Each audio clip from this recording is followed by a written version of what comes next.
Hello আমার প্রিয় বন্ধুরা, আপনারা কেমন আছেন? আপনারা সবাই ভালো আছেন তো? আশা করি আপনারা সবাই ভালো আছেন। তো বন্ধুরা, আজকে এলাম আমার ঘেরে, মাছের ঘেরে।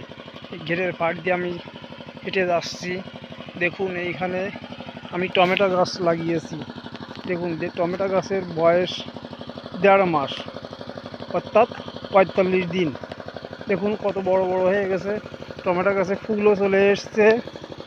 এখন ওই যে আমার ভাই চিন্ময়, ও টমেটো গাছে ওষুধ দিচ্ছে, পোকা দমন করার ওষুধ দিচ্ছে। দেখুন ওই যে দেখুন ওষুধ দিচ্ছে। ওষুধ যেন আমার গায়ে লাগে না। কী ওষুধ দিচ্ছিস?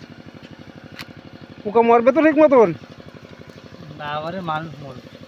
কি বলিস? না আমারে মানুষ মরে, এই বললি হয়? আচ্ছা ঠিক আছে। বন্ধুরা ও একটু এর কি মারলো, বললো কি পোকা না মরে মানুষ মরবে।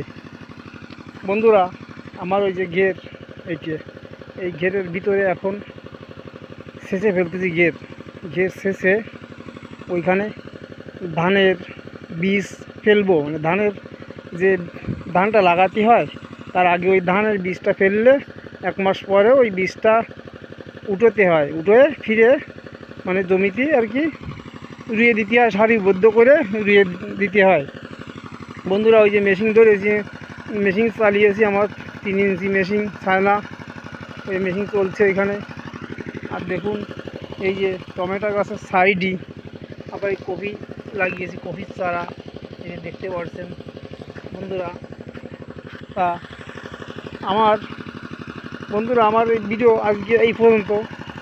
আপনারা সবাই ভালো থাকুন, ধন্যবাদ।